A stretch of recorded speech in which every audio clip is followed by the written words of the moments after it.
네, 여러분 안녕하세요. 지금 트럼프의 관세 전쟁이 격화되면서 시장이 전반적으로 흘러내리는 모습을 보여주고 있는데요. 역사적으로 시장에서 이런 위기는 늘 반복되어 왔다는 사실을 우리는 기억할 필요가 있습니다. 그렇다면 여기서 우리가 주목을 해야 되는 포인트는 이겁니다. 현재의 하락, 이 끝에서 우리를 기다리고 있는 것은 과연 무엇인가? 이 끝에 XRP의 천문학적인 폭등이 우리를 기다리고 있다는 사실, 지금 우리가 겪고 있는 하락이 반복되는 역사의 한 페이지일 뿐이다라는 것을 증명해주는 명확한 증거까지 오늘 영상을 통해서 모두 다 정리를 해드리도록 하겠습니다. 여러분은 영상 편하게 시청을 해주시면 될 것 같고요. 금일 분석 내용은 제가 텔레그램 소통방에 다 업로드를 해놓았으니까 시간상 영상을 다 시청하기가 어려우신 분은 소통방 통해서 편하게 확인을 해주시면 되겠습니다. 바로 들어가 볼게요. 어제 영상에서 제가 리플에 이 커스터디 상표를 신청했다는 부분을 전달을 해드렸던 적이 있는데요. 이 커스터디는 현재 은행들이 제공을 하고 있는 서비스, 자산을 보관 및 관리해주는 서비스를 말합니다. 그런데 지난밤 블랙록이 자신들의 커스터디 파트너로 앵커리지 디지털이라는 회사를 선정했는데요. 바로 여기서부터 XRP로 기관들의 유동성이 유입되는 그 통로가 열리게 되었습니다.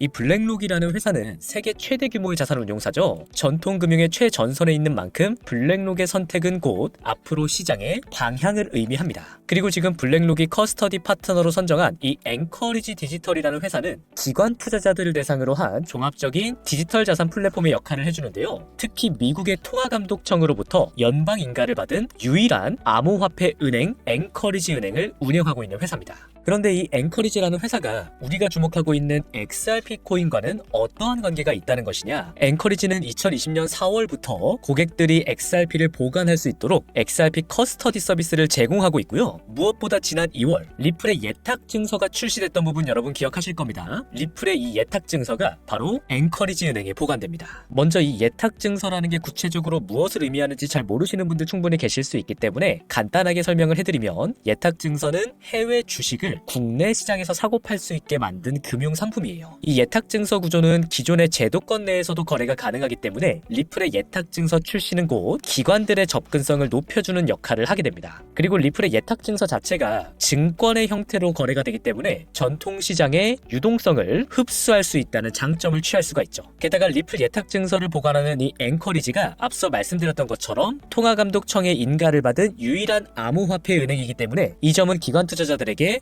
XRP에 대한 엄청난 신뢰를 제공하게 됩니다. 지난달 미국의 통화감독청이 은행들의 암호화폐 커스터디를 공식적으로 허용했고, 이에 리플이 곧바로 커스터디 상표를 신청하는 이 흐름이 미국 내 커스터디 시장이 확장되는 이 정책 기조에 기초한다라는 사실을 꼭 기억을 해주시고요. 바로 이 지점에서 XRP의 가격을 천문학적으로 끌어올려주는 결정적인 배경이 등장을 하게 됩니다. FDIC라고 부르는 미 연방예금보험공사가 은행들의 암호화폐 활동 규제를 없앤 부분, 제가 지난 영상에서 확인을 해드렸던 적이 있는데요. 이렇게 은행들의 암호화폐 진출이 공식적으로 열리게 되었다는 것은 필연적으로 기관들의 자금이 코인으로 유입되는 이 통로, 현물 ETF가 앞으로 더 확대될 수밖에 없다는 사실을 우리들에게 알려줍니다. 여기서 잠깐 중요 포인트를 되짚어보면, 통화감독청의 승인을 확보한 유일한 암호화폐 은행 앵커리지라고 말씀드렸죠. 이 앵커리지와 커스터디 파트너십을 체결한 곳이 어디였었죠, 여러분? 블랙록입니다. 은행들의 암호화폐 진출이 열리고 있는 지금 더 많은 유동성을 확보하기 위해 이 현물 ETF 시장으로 자연스럽게 블랙록의 사업이 확장되고 있지 않을까요? 네, 맞습니다. 그리고 그러한 블랙록의 계획의 중심에 있는 코인이 바로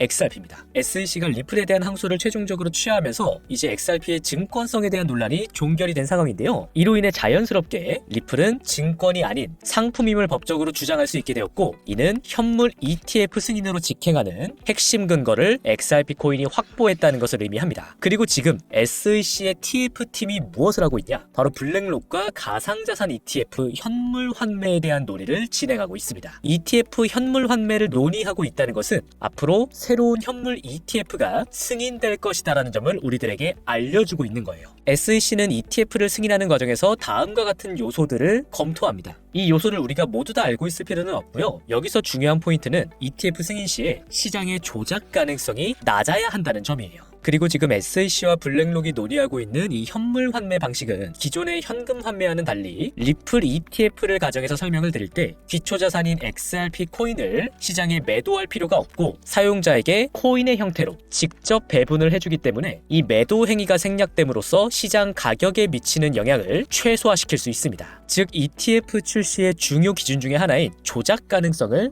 해결할 수 있는 그 방안을 지금 SEC와 블랙록이 논의하고 있다는 거예요. 바로 여기서 블랙록이 가장 원하는 ETF 상품은 명확합니다. 바로 리플의 현물 ETF죠. 블랙록은 리플의 ETF를 세상에 꺼내놓기 위해서 아주 오랫동안 준비를 해왔어요. 지난 2023년 블랙록은 JP모건과 함께 리플을 파생상품협회인 ISDA의 회원으로 합류시키는데요. 앞서 제가 ETF 승인에 있어서 해당 코인이 증권이 아니라 상품으로 간주돼야 된다는 부분이 중요하다고 말씀을 드렸죠. 그렇기에 블랙록은 의도적으로 리플을 파생상품협회로 끌어들인 것인데요. 공교롭게도 이 날짜가 23년 8월 5일인데 불과 3주 전 어떠한 일이 있었냐면 리플이 SEC와의 소송에서 7월 13일 일부 승소를 거두게 됩니다. XRP가 증권이 아니다라는 법원의 당시 1차 판결을 통해서 블랙록은 판단했을 겁니다. XRP가 최종적으로 증권이 아님을 확인받게 되면 ETF 출시는 사실상 확정되는 것이나 다름이 없다. 그렇기에 리플을 자신들과 함께 파생상품협회로 가입시킴으로써 리플 ETF에 대한 그림을 아주 오랫동안 그려왔던 것이죠. 그런데 여러분, 혹시 여기서 이런 생각하고 계신 분 있지 않나요? 리플의 상승 재료들이 있다는 거는 좋은데 지금 당장 트럼프의 관세 정책으로 시장이 무너지고 있는 상황에서 리플의 이런 상승 재료가 다 무슨 소용이냐, 이런 생각을 하실 수 있을 것 같은데요. 그런 분들을 위해 여기서 잠깐 우리의 전체 시장이 지금 어디로 가고 있는지에 대해서 말씀을 드려보도록 하겠습니다. 시장의 가격을 폭발적으로 끌어올리는 가장 핵심적인 요인은 누가 뭐래도 금리 인하를 통한 유동성의 공급인데요. 지금 시장에서는 미 연준의 금리 인하 가능성이 급격하게 치솟고 있는 상황입니다. 트럼프의 관세 정책으로 인해 지난주부터 이어져 왔던 이 시장의 혼란은 역사적인 수준이에요. 1987년 주식시장 붕괴,